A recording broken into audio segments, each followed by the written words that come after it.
इस क्वेश्चन में ये बोल रहा है कि 5 सेम लेंसेज हैं जिनको कॉम्बिनेशन जिनका बनाया गया है और इस कॉम्बिनेशन की इक्विवेलेंट पावर है 25D। तो एक सिंगल लेंस की फोकल लेंथ क्या होगी या उसकी पावर क्या होगी। देखो ये जो 25D है 5 लेंसेज से मिलकर के बना है, तो अकेले एक लेंस की अगर पावर P डैश है तो 5 लेंसेज की पावर ये हो जाएगी। तो सिंगल लेंस की पावर आ गई 5D और ये हो जाना चाहिए 1/f, तो पर मीटर के हिसाब से 1/5, और अगर आपको सेंटीमीटर में चाहिए तो ये 20 सेंटीमीटर हो जाएगा फोकल लेंथ। नेक्स्ट क्वेश्चन में ये बोल रहा है कि आइडेंटिकल R रेजिस्टेंसेस को मिलाकर के 12 ऐसे रेजिस्टेंसेस को मिलाकर के क्यूबिकल फ्रेम बनाई गई है। हर एक ब्रांच का रेजिस्टेंस R है, इन दोनों को हमने सेल से कनेक्ट कर दिया। तो आपको बताना है इस लाइन में जो करंट है I, what is that current I। देखो इसमें हम क्या करेंगे, इन दोनों पॉइंट्स के बीच में जो इतना हिस्सा कनेक्टेड है वो तो उसका बाकी सिस्टम से कोई लेना देना नहीं है, और ये एक सिमेट्रिक सर्किट है, ये सिमेट्री प्लेन बनेगा। तो ये जो रेजिस्टेंसेस है ना, ये तो गए, इनका कोई काम नहीं है, आइडल है। अब ये पूरा कॉम्बिनेशन डायरेक्टली इन दोनों के बीच में कनेक्टेड है और इस कॉम्बिनेशन को इससे कोई मतलब नहीं है। तो इस कॉम्बिनेशन में जो भी करंट जाएगी वो अपनी इंडिपेंडेंट करंट जाएगी। अच्छा चलो, ये करंट टोटल है मान लो I। अब देखो R और R 2R हो गया, R और R 2R हो गया। Now 2R and 2R they are in parallel, तो that we can sort. Now this R and this R and this R, total हो गया 3R। तो ये जो करंट होगी ये बनेगी V0/3R, और वही जो करंट आ रही है वो आधी आधी स्प्लिट हो जाएगी, मतलब ये जो करंट बनेगी वो इसकी आधी हो जाएगी। तो आप इसको आधा कर दो। Now this is the answer. Next question में ये बोल रहा है कि एक सॉलिड स्फीयर है, एक हॉलो सिलेंडर है, दोनों को एक इंक्लाइंड रफ प्लेन पर रोल किया जाता है, ऊपर की ओर रोल करा जाता है सेम स्पीड से। स्टार्टिंग में दोनों की स्पीड हम सेम रखेंगे, मास सेम है दोनों का, रेडियस सेम है। तो इनकी जो हाइट्स है, जितनी हाइट तक ये ऊपर जा सकेंगे, उन हाइट्स का रेशो क्या है ये आपको बताना है। अब देखो ये जो भी बॉडी है, चाहे सॉलिड स्फीयर हो या हॉलो सिलेंडर हो, इसकी जो टोटल काइनेटिक एनर्जी होगी वो बनेगी ट्रांसलेशनल प्लस रोटेशनल। ये टोटल काइनेटिक एनर्जी बन जाएगी।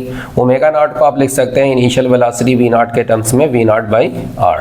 अब ये टोटल काइनेटिक एनर्जी है, ऊपर चढ़ते चढ़ते वर्टिकली ये जितना भी ऊपर गया, मान लो H1 से गया, तो ये हो जाना चाहिए mgh1 पोटेंशियल एनर्जी के इंक्रीमेंट के बराबर। अगर ये हमने सॉलिड स्फीयर के लिए लिखा है तो ऐसे ही हम हॉलो सिलेंडर के लिए लिखेंगे। मास सेम रहेगा, V0 सेम रहेगा, बस I चेंज हो जाएगा, बाकी ये भी सब सेम रहेगा। अब इस इक्वेशन को आप इस इक्वेशन से डिवाइड कर दो तो आपको H1/H2 मिल जाएगा। बाकी I आप लिखोगे I1 यहाँ पर सॉलिड स्फीयर के लिए 2/5 mr², और हॉलो सिलेंडर के लिए mr²। उसके बाद आप कैलकुलेट करके देख लो, mV0² सब जगह से कैंसिल हो जाएगा और ये सिंपल सा रेशियो आ जाएगा 7/10। नेक्स्ट क्वेश्चन में इसने बोला है कि एक ब्लॉक एक स्मूथ प्लेन पे रखा है और इस पर हमने एक फोर्स लगाया है जो कि टाइम के साथ इंक्रीज हो रहा है लीनियर मैनर में। तो आपको बताना है इसका एक्सेलरेशन टाइम का ग्राफ क्या होगा।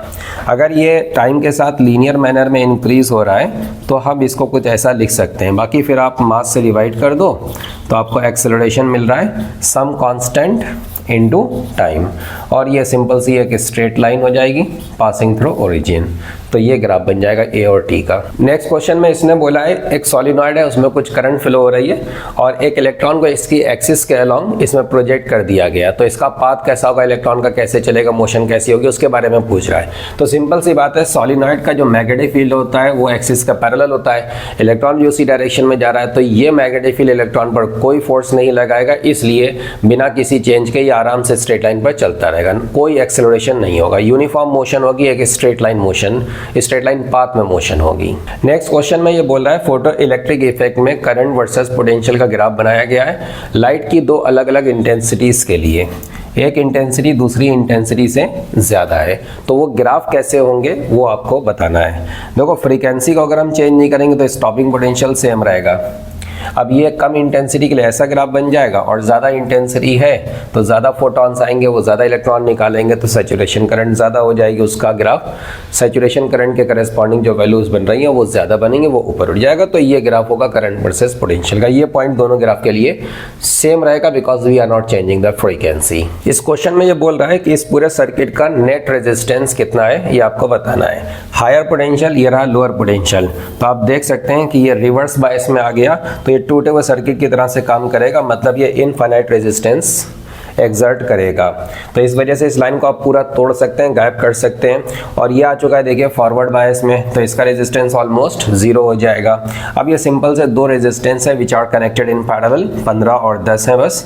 सो पैरेलल के हिसाब से this will be the total resistance between this point and this point. Next question में इसने ये करंट का एक्सप्रेशन दिया है, टाइम का फंक्शन है, टाइम के साथ चेंज हो रही है, पीरियोडिकली चेंज हो रही है ऑब्वियसली, और आपसे पूछा है इस करंट की आरएमएस वैल्यू बता दो।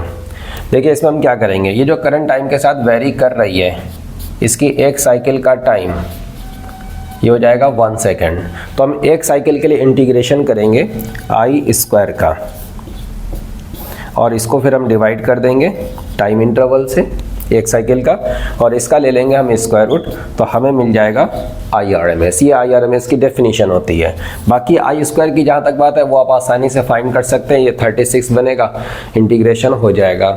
ये 54 साइन स्क्वायर बनेगा, साइन स्क्वायर को 1 माइनस cos 2 थीटा अपॉन 2 करके हम इंटीग्रेट कर लेंगे, और 2 इंटू दिस इंटू साइन एक टर्म आएगा, और उसका जब आप इंटीग्रेशन करेंगे फॉर 1 साइकिल तो वो 0 बनेगा एक साइकिल के लिए। तो आगे आप इसको कैलकुलेट कर सकते हैं अपने आप। नेक्स्ट क्वेश्चन में ये बोल रहा है कि एक स्टेशनरी वेव का इक्वेशन है, तो इन ऑप्शंस में कौन करेक्ट नहीं है वो आपको बताना है। ये डायमेंशन पूछी गई है, x की, n की, n बाई लैम्डा और nt की डायमेंशन। इसके अंदर जो चीज़ है दैट शुड बी डायमेंशनलेस, ये डायमेंशनलेस होना चाहिए। ये वैसे भी डायमेंशनलेस है, 1 बाई लैम्डा, ये 1 अपॉन मीटर, मतलब ये 1 बाई l है। तो ये डायमेंशनलेस होने के लिए इसकी जो डायमेंशन है वो क्या होनी चाहिए, वो l होनी चाहिए, l अपॉन l कैंसिल हो जाएगा। तो nt की डायमेंशन जो इसने l दिया है ये तो सही है, वो इनकरेक्ट पूछ रहा है आपसे तो this is not the answer obviously. अच्छा यहाँ से देखो ये मीटर है 1 बाई मीटर, और ये भी क्या होना चाहिए मीटर, तब जा करके कैंसिल होकर के डायमेंशनलेस बनाएगा। तो x की डायमेंशन क्या है, वो भी l है। तो ये जो लिखा है ये करेक्ट है, हमें इनकरेक्ट ढूंढना है, तो ये भी आंसर नहीं होने वाला। नेक्स्ट n की डायमेंशन हम देखते हैं। nt की जो डायमेंशन है, n की डायमेंशन इंटू टाइम की डायमेंशन, वो इसकी डायमेंशन के बराबर होना चाहिए। मतलब n की डायमेंशन हमें क्या मिल रही है, LT माइनस 1, तो n की डायमेंशन हो गई LT माइनस 1। ये भी जो लिखा सही लिखा है, तो ये आंसर नहीं होगा, तो फिर यही बचता है, यही आंसर हो जाएगा। n बाई लैम्डा की डायमेंशन निकाल के देख लो, ये n की डायमेंशन है, इसको लैम्डा की डायमेंशन से अगर आप डिवाइड करेंगे तो आपको डायमेंशन t की पावर -1 मिलेगा, जबकि यहाँ पर क्या लिखा हुआ है ये t, तो ये गलत है। सो this is the answer. Next question में ये बोल रहा है कि xy प्लेन में ये एक स्क्वायर लूप रखा है जिसमें करंट है 10 एम्पियर और उसकी साइड लेंथ है 0.15 मीटर, और यहाँ पर एक मैग्नेटिक फील्ड प्रेजेंट है जिसकी डायरेक्शन है पॉजिटिव एक्सिस की डायरेक्शन में, और ये x के साथ इस तरीके से चेंज हो रहा है। इस स्क्वायर का ये वाला वर्टेक्स है 2,2 पर, तो आपको बताना what is the net force applied by the magnetic field on this square loop. देखिए इसमें क्या है, इस मैग्नेटिक फील्ड की डायरेक्शन इधर है, तो ये वायर तो उसी डायरेक्शन में आ गया, तो इस पर कोई फोर्स नहीं लगेगा, इस पर भी कोई फोर्स नहीं लगेगा, इन दोनों पर केवल फोर्सेस लगेंगे। यहाँ पर x ज्यादा है तो यहाँ पर फोर्स ज्यादा आएगा क्योंकि मैग्नेटिक फील्ड ज्यादा होगा, यहाँ पर x कम है तो मैग्नेटिक फोर्स इस पर कम लगेगा, ज्यादा फोर्स और कम फोर्स। जहाँ तक डायरेक्शन की बात है, इसमें करंट इधर है और मैग्नेटिक फील्ड इधर है, तो इस पर फोर्स इधर आएगा, और इसमें करंट इधर है मैग्नेटिक फील्ड इधर है, तो फोर्स अंदर की ओर जाएगा। तो जो छोटा फोर्स इस ब्रांच पे लग रहा है अंदर की ओर, वो अंदर की ओर है छोटा फोर्स, और इस पर जो फोर्स लग रहा है वो बाहर की ओर है, वो बड़ा फोर्स है। So greater force minus smaller force that is the net force, मतलब इस पर फोर्स माइनस इस पर force that is the total force, और ऑब्वियसली उसकी डायरेक्शन बनेगी पॉजिटिव z की डायरेक्शन में। अब अगर हमें वो फाइंड करना है तो नेट फोर्स हम क्या लिखेंगे, जैसे अभी हम आपको बताएं F1 माइनस F2, सो IL B1 minus IL B2। B1 यहाँ के लिए हम बोल रहे हैं इस वायर के हर एक पॉइंट पर x कोऑर्डिनेट सेम है, तो जितना भी x है सबके लिए सेम रहेगा, so what ever that is the B1, और इस पॉइंट के लिए, इस वायर के हर एक पॉइंट के लिए मैग्नेटिक फील्ड है B2। IL B1 minus B2। अब ये B1 B2 आपको निकालना है x की इस वैल्यू के लिए। x की ये वैल्यू कितनी बनेगी 2 प्लस 0.15, और x की इस वैल्यू के लिए विच इज डायरेक्टली 2, वो वैल्यूज आप यहाँ पर रख दो। I का वैल्यू 10 दिया है, लेंथ दिया 0.15 मीटर। मैग्नेटिक फील्ड की वैल्यू हम रखेंगे B1 लार्जर वैल्यू के लिए x की वैल्यू कितनी है, ये है x की वैल्यू, ठीक है, ये x की वैल्यू है, सो 0.2 into x plus 1। Now this is B1, this total is B1। Similarly B1 कितना बनेगा 1 प्लस 0.2 इंटू एक्स, और x कितना हो जाएगा 2। अब इसको आप कैलकुलेट करके देख सकते हैं, ये आ जाएगा आंसर, न्यूटन में आएगा ये फोर्स। बाकी फिर उसको आप मिली न्यूटन में कन्वर्ट कर सकते हो, ऑप्शंस मिली न्यूटन में दी गई है। नेक्स्ट क्वेश्चन में इसने बोला है कि अगर ये न्यूक्लियर रिएक्शन हो जाए तो जो प्रोडक्ट्स हैं वो क्या होंगे, ये ऑप्शंस दी गई हैं, प्रोडक्ट्स ये होंगे या फिर ये होंगे या फिर ये क्या होंगे। तो देखो एक सिंपल सा फंडा है यहाँ पर कि नंबर ऑफ न्यूक्लियॉन सेम रहना चाहिए। अब उसके लिए आप क्या करेंगे, 235 + 1 दैट इज 236, तो यहाँ पर ऐड करके देखो 236 आना चाहिए, ऐड करके देखो, यहाँ पर ऐड करके देखो, यहाँ पर ऐड करके देखो, 236 आना चाहिए। जिसमें आ गया वो सही हो सकता है, बाकी फिर हम और भी कुछ चेक करेंगे, चार्ज भी हम इसमें चेक करेंगे। टोटल चार्ज पहले और बाद में सेम रहना चाहिए। देखिए इन तीनों का अगर आप सम लेते हैं कितना बनेगा, ये 141 न्यूक्लियॉन्स हैं, यहाँ पर 92 न्यूक्लियॉन्स हैं और ये 3 न्यूट्रॉन्स हैं, मतलब 3 न्यूक्लियॉन्स हैं। सो 141, 92 एंड दिस इज 3 न्यूक्लियॉन्स, तो ये हमको मिल गया 236। तो ये तो आ गया 236। बाकी हमें और भी चेक करना, आप देख सकते हैं ये नंबर्स एग्जैक्टली सेम, बस एक चेंज आ गया, ये सेम था, ये सेम था यहाँ पर, लेकिन यहाँ पर 3 के बजाय यहाँ पर 3 न्यूट्रॉन थे, 4 न्यूट्रॉन होगा, तो ऑब्वियसली नंबर डिस्टर्ब हो गई, 237 आएगा, तो ये तो करेक्ट हो नहीं सकता है। बाकी इसको अगर आप चेक करें, ये तो बहुत ही कम पड़ रहा है, देखो 122 + 20 142 एंड 3, सो दिस इज 145 और कहाँ ये 236 टोटल। सो ये भी नहीं चलेगा और इसी तरीके से ये भी काफ़ी कम है, ये भी नहीं चलेगा। हाँ तो चलेगा क्या फिर यही बचता है। बाकी आप चार्ज आप चाहो तो चेक कर लो। देखो यहाँ पर प्रोटॉन्स कितने हैं, 92 प्रोटॉन्स हैं।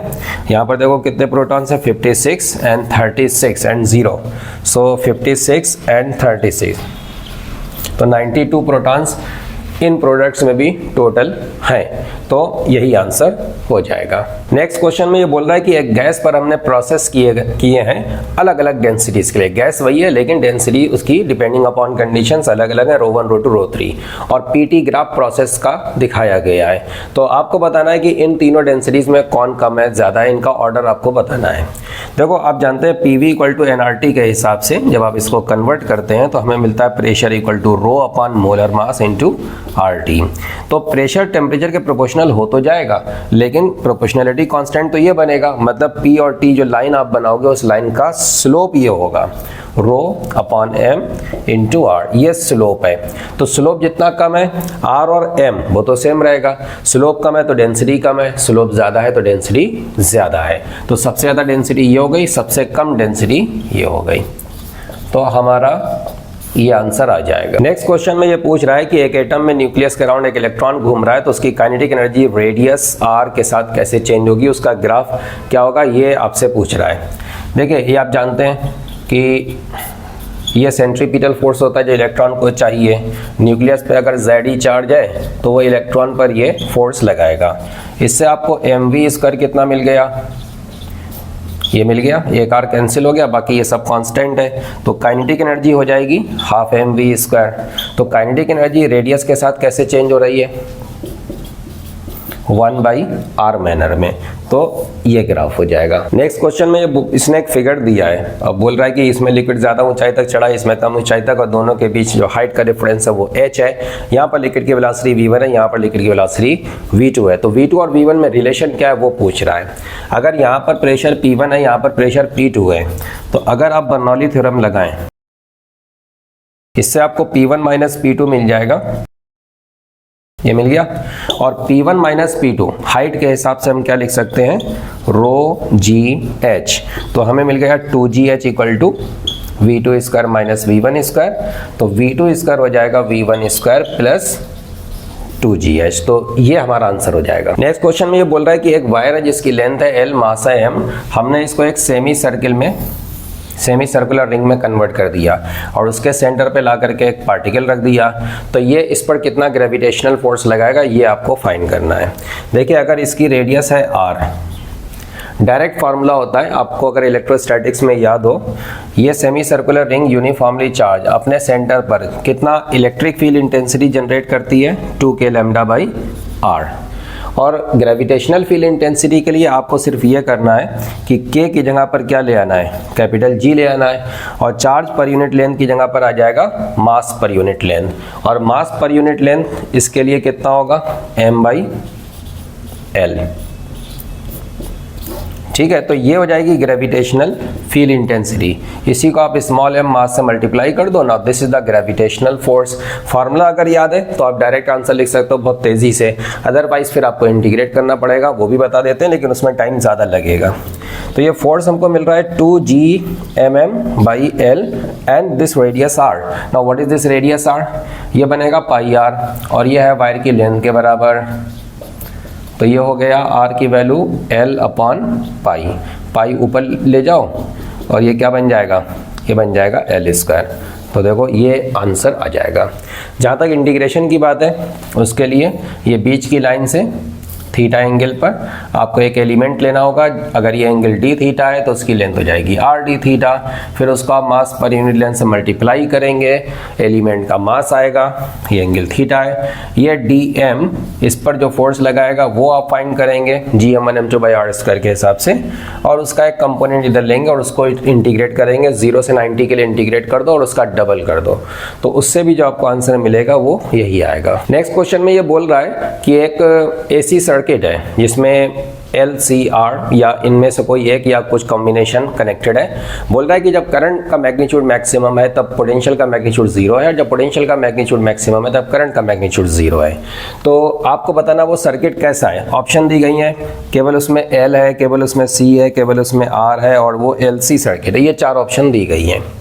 देखिए, करंट मैक्सिमम तो पोटेंशियल 0, या उल्टा। तो ये तब होता है जब करंट और पोटेंशियल के बीच का फेज का डिफरेंस होता है π/2। तो या तो ये वाला केस बनेगा, फेजर डायग्राम के हिसाब से सोचें, या फिर ये वाला केस बनेगा। ठीक है, अच्छा ये केस तब बनता है जब या तो सिर्फ इंडक्टर हो या फिर इंडक्टर कैपेसिटर दोनों हो लेकिन एक्सल एक्सिस से बड़ा हो। तो हमें चाहिए phase difference π/2 either in this case और इन दिस केस। ये केस तब बनता है जब सिर्फ कैपेसिटर हो या XC, जब C और L दोनों हो और XC XL से ग्रेटर हो। तो हमारा आंसर क्या आ गया? L भी हो सकता है, C भी हो सकता है और LC भी हो सकता है। ये 3 सर्किट में हो सकते हैं। नेक्स्ट क्वेश्चन में ये बोल रहा है कि एक इलेक्ट्रोमैग्नेटिक वेव है जिसका ये इलेक्ट्रिक फील्ड ऑसिलेट करता हुआ, तो मैग्नेटिक फील्ड क्या होगा वो आपको उसका इक्वेशन लिखना है, एक्सप्रेशन लिखना है। मैग्नेटिक फील्ड वेक्टर फॉर्म में क्या होगा ये आपको बताना है। देखिए, आपको पता है कि E0 होता है CB0 के बराबर, तो मैग्नेटिक फील्ड का जो एम्पलीट्यूड है वो बनेगा E0/C, और ये रहा E0। तो मैग्नेटिक फील्ड का जो B0 होगा, this B is equal to B0 into cos, so B0 कितना बनेगा? 40/C बन जाएगा। बाकी डायरेक्शन भी हमें लिखना पड़ेगी, चलेगा वो साथ साथ उसी डायरेक्शन में जिस डायरेक्शन में इलेक्ट्रिक फील्ड चल रहा है। सो दिस इज, ये टर्म तो एज इट इज रहेगा। अब देखो ये वेव चल रही है z एक्सिस की डायरेक्शन में और इलेक्ट्रिक फील्ड ऑसिलेट कर रहा है x एक्सिस के पैरेलल, तो फिर मैग्नेटिक फील्ड के लिए क्या ऑप्शन बचती है? उसको ऑसिलेट करना पड़ेगा y एक्सिस के पैरेलल। तो इसमें आप लगा दो यहाँ पर j कैप, बस ये आंसर हो जाएगा। नेक्स्ट क्वेश्चन में ये बोल रहा है कि एक पार्टिकल xy प्लेन में चल रहा है, उसका x और y कोऑर्डिनेट टाइम के साथ इस मैनर में चेंज हो रहा है, तो उसकी मोशन कैसी होगी ये आपको बताना है। 4 ऑप्शन दी गई हैं, यूनिफॉर्म मोशन है या यूनिफॉर्म एक्सेलरेशन स्ट्रेट लाइन, और uniform acceleration uniformly accelerated motion है, या फिर uniformly accelerated motion on A parabolic path है। ये आपको बताना है क्या कौन सा करेक्ट है। देखो, अगर हमें एक्सेलरेशन चाहिए, डबल डेरिवेटिव ले लो, इसका डबल डेरिवेटिव लोगे आपको ax मिल जाएगा 0, इसका डबल डेरिवेटिव लोगे, एक बार डेरिवेटिव लेने पर 3 + 16t और उसका डेरिवेटिव ले लिया तो ये 16 आ गया। अब ये एक्सेलरेशन आप देख सकते हैं कांस्टेंट है, तो यूनिफॉर्मली एक्सेलरेटेड मोशन तो है, लेकिन अगर आपको पाथ चाहिए, देखो ये x है ये y है, अगर t को आप x के टर्म्स में इसमें रखोगे तो y और x में क्या बन जाएगा? क्वाड्रेटिक रिलेशन बन जाएगा, तो वो बन जाएगा एक पैराबोलिक पाथ। तो यूनिफॉर्मली एक्सेलरेटेड स्ट्रेट लाइन ये तो गलत हो गया, uniformly accelerated on A parabolic path ये सही हो जाएगा। और इसमें क्या लिखा है? नॉन यूनिफॉर्मली एक्सेलरेटेड, ये गलत हो जाएगा क्योंकि एक्सेलरेशन कांस्टेंट है। और यूनिफॉर्म मोशन ये भी गलत है, यूनिफॉर्म मोशन का मतलब वेलोसिटी कांस्टेंट है ना, 0 एक्सेलरेशन, सो वो भी गलत, तो this is the right answer. Next question में ये बोल रहा है कि एक कॉन्वेक्स लेंस है जिसमें u डिस्टेंस है ऑब्जेक्ट की लेंस है और v is the distance of the image from the lens. So what is the error in the focal length? Delta f, error क्या है f में फोकल लेंथ, वो आपको बताना है। देखिए, आपको लेंस के लिए पता है ये फॉर्मूला होता है, आप इसका अगर डेरिवेटिव लेंगे तो डेल्टा f/f, और मैक्सिमम एरर हमें चाहिए तो हम क्या करेंगे? ऐड कर देंगे सबको। ये हमें रिलेशन मिल जाएगा डेरिवेटिव के हिसाब से, इससे हमें डेल्टा एफ मिल जाएगा। ठीक है, ये आंसर आ जाएगा। नेक्स्ट क्वेश्चन में ये बोल रहा है कि एक बॉल को रिलीज किया गया h हाइट से एक फ्लोर पर, टक्कर के बाद, पहली टक्कर के बाद ये h/2 हाइट तक ऊपर उठती है, तो इस पहली टक्कर में एनर्जी का लॉस, परसेंट लॉस कितना है वो बताना है, और टक्कर से जस्ट पहले इसकी वेलोसिटी क्या है वो बताना है। देखो, अगर ये एच से रिलीज किया गया तो जब ये यहाँ पर आएगा तो इसकी काइनेटिक एनर्जी लेट अस से K1, ये सीधा सीधा इस पोटेंशियल एनर्जी के बराबर हो जाएगी, जो लॉस हुआ वो काइनेटिक एनर्जी में गया। फिर अगर ये h/2 से ऊपर उठा तो ये इतनी पोटेंशियल एनर्जी इसको मिली, and that is coming from this kinetic energy which is the kinetic energy just after the collision. तो कोलिजन के फौरन बाद जो काइनेटिक एनर्जी है वो इसके बराबर है। अब आप देख लो, ये काइनेटिक एनर्जी का लॉस है और ये इनिशियल वैल्यू है, इनटू 100 कर लो, और वैसे भी आप देख सकते हैं जितनी थी उसकी आधी हो गई तो 50% लॉस हो गया, तो आंसर आ जाएगा 50%। और पहली टक्कर से पहले जो वेलोसिटी है तो फार्मूला आपको डायरेक्ट रटा होगा, √2gh के बराबर एनर्जी कंजर्वेशन लगा सकते हैं। नेक्स्ट क्वेश्चन में ये बोल रहा है कि एक वायर है जिस पर हमने इतना फोर्स लगाया 3 न्यूटन, तो इलोंगेशन A हो गया, 2 न्यूटन फोर्स लगाया तो इलोंगेशन B हो गया, तो 3A - 2B इतना इलोंगेशन जनरेट करने के लिए हमें कितना फोर्स लगाना पड़ेगा ये आपको बताना है। देखिए, जब हम 3 न्यूटन का फोर्स लगाएंगे, क्रॉस सेक्शन एरिया A मान लीजिए, ये स्ट्रेस हो गया, इलोंगेशन A है, ओरिजिनल लेंथ L मान लीजिए, इलोंगेशन अपॉन ओरिजिनल लेंथ ये स्ट्रेन हो गया, स्ट्रेस अपॉन स्ट्रेन हो गया यंग्स मॉडुलस। अच्छा, इस हिसाब से अगर हम सेम रिजल्ट लिखें तो 2 का फोर्स लग रहा है, ये स्ट्रेस हो गया, एक्सटेंशन B है और अपॉन L। इसी तरीके से अगर हम इसके लिए लिखना चाहें 3A - 2B, तो 3A - 2B ये एक्सटेंशन है डिवाइडेड बाय ओरिजिनल लेंथ, ये स्ट्रेन हो गया। अब फोर्स जो रिक्वायर्ड है वो है मान लीजिए F के बराबर, so F upon A that is the stress, so this is also Young's mod. तो ये जो तीनों एक्सप्रेशन है ये तीनों बराबर है। अब जब आप इसको इसके इक्वल करेंगे, देखो L कैंसिल होगा, A कैंसिल होगा, और आपको मिलेगा 3/A = 2/B। इससे आपको A मिल गया 3B/2 के बराबर। फिर आप इसको यहाँ पर यूज़ कर सकते हैं, इसको इसके बराबर कर दो, ये A और L कैंसिल हो जाएंगे, ठीक है। ये आपको 3A - 2B मिल गया। अब A को आप B के टर्म्स में यहाँ पर कन्वर्ट कर लो, ये पूरा B के टर्म्स में आएगा, B और B कैंसिल करके F की वैल्यू जो आना है वो आपको मिल जाएगी। नेक्स्ट क्वेश्चन में ये पूछ रहा है कि अगर कोई टेम्परेचर का चेंज डिग्री सेल्सियस में 40 डिग्री सेल्सियस है तो उतना ही चेंज डिग्री फ़ारेनहाइट में कितना होगा ये आपको बताना है।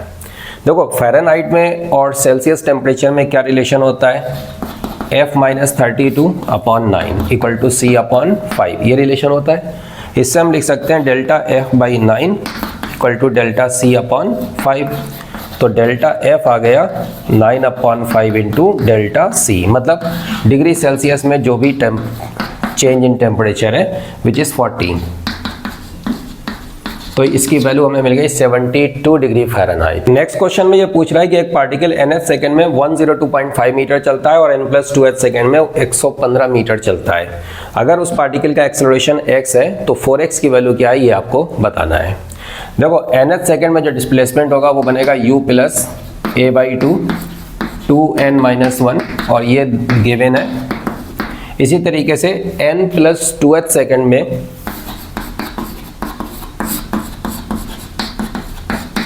ये बनेगा डिस्प्लेसमेंट, और ये गिवन है इतना।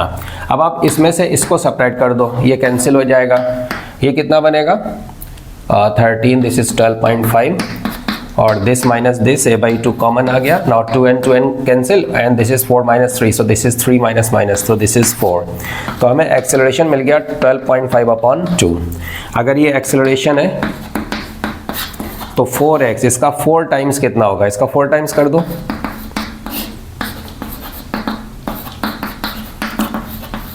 तो आंसर आ जाएगा 25। नेक्स्ट क्वेश्चन में ये पूछ रहा है एक प्लेटिनम वायर है जिसका आइस पॉइंट पर रेजिस्टेंस है 2 ओम और स्टीम पॉइंट पर रेजिस्टेंस है 10 ओम, तो उसका रेजिस्टेंस आपको बताना है 400 डिग्री सेल्सियस पर क्या होगा।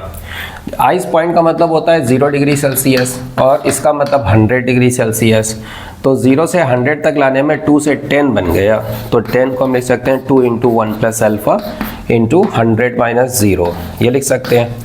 इसी तरीके से 0 से अगर 400 तक ले जाएं तो रेजिस्टेंस R बन गया, 0 पर 2 था और 0 से हम 400 तक ले गए तो 400 का चेंज हो गया। देखो आंसर आ चुका है, इससे अल्फा निकाल के इसमें रख देना, आपको R की वैल्यू मिल जाएगी। इस क्वेश्चन में बोल रहा है कि एक सोप बबल है जिसकी रेडियस है 3.5 सेंटीमीटर, सरफेस टेंशन है 49 पर सेंटीमीटर। उसको हमने और ज़्यादा हवा भर के उसको बड़ा बनाया तो उसमें उस प्रोसेस में जो वर्क हुआ वो दिया है 36960 अर्ग। तो आपको बताना फाइनली बबल की जो रेडियस बनेगी वो कितनी है। तो देखो इसमें क्या है, ये सारी जो यूनिट्स दी गई हैं सब CGS यूनिट्स दी गई हैं, तो आपको कहीं कोई यूनिट्स को कन्वर्ट करने की ज़रूरत नहीं, आप डायरेक्ट लिख सकते हैं। वर्क डन कितना होता है, T इंटू डेल्टा ए के बराबर। वर्क हमें दिया है, T दिया है, डेल्टा ए कितना बनेगा। अगर हम एक सरफेस की बात करें 4 पाई आर स्क्वायर, बबल में 2 सरफेसेस होती हैं तो डबल कर दो 8 पाई आर स्क्वायर, 8 पाई कॉमन। ये इनिशियल रेडियस है 3.5 रख देना, ये फाइनल रेडियस R आपको डायरेक्टली सेंटीमीटर में मिल जाएगी। नेक्स्ट क्वेश्चन में ये बोल रहा है कि एक सेल है जिसका कुछ इंटरनल रेजिस्टेंस है और उसको हमें इंटरनल रेजिस्टेंस को डिटरमाइन करना यूजिंग ए पोटेंशियोमीटर। तो उसके लिए हमने एक बाहर से रेजिस्टेंस इसमें लगा रखा है। रेजिस्टेंस अगर 10 ओम है एक्सटर्नल, तो बैलेंसिंग के लिए लेंथ हमें चाहिए पोटेंशियोमीटर में 50 सेंटीमीटर, और अगर यही एक्सटर्नल रेजिस्टेंस 1 ओम है तो पोटेंशियोमीटर में हमें बैलेंसिंग लेंथ मिल रही है 40 सेंटीमीटर। तो सेल का इंटरनल रेजिस्टेंस अगर x है तो आपको बताना है 7x की वैल्यू क्या होगी। देखो जब हम इसमें करंट फ्लो कराएंगे इस तरीके से रेजिस्टेंस लगा करके, तो इन दोनों पॉइंट्स को, या कह लो इन दोनों पॉइंट्स को ले जा करके हम कनेक्ट करेंगे पोटेंशियोमीटर वायर के साथ, और उसकी 50 और 40 लेंथ्स हैं जो बैलेंस करेंगी। जब हमने ये 10 ओम लगाया है तो यहाँ पर जो करंट फ्लो हो रही है, पूरे लूप में रेजिस्टेंस कितना है 10 और R मिल करके, तो ये करंट फ्लो हो रही है। अब इस करंट के हिसाब से इसमें जो पोटेंशियल डिफरेंस है वो कितना हो गया, ये हो गया, और यही पोटेंशियल डिफरेंस जाकर के बैलेंस हो रहा है किससे, 50 centimetre length of the potentiometer wire. तो ये जो भी पोटेंशियल डिफरेंस आएगा ये 50 सेंटीमीटर लेंथ के डायरेक्टली प्रोपोर्शनल होगा।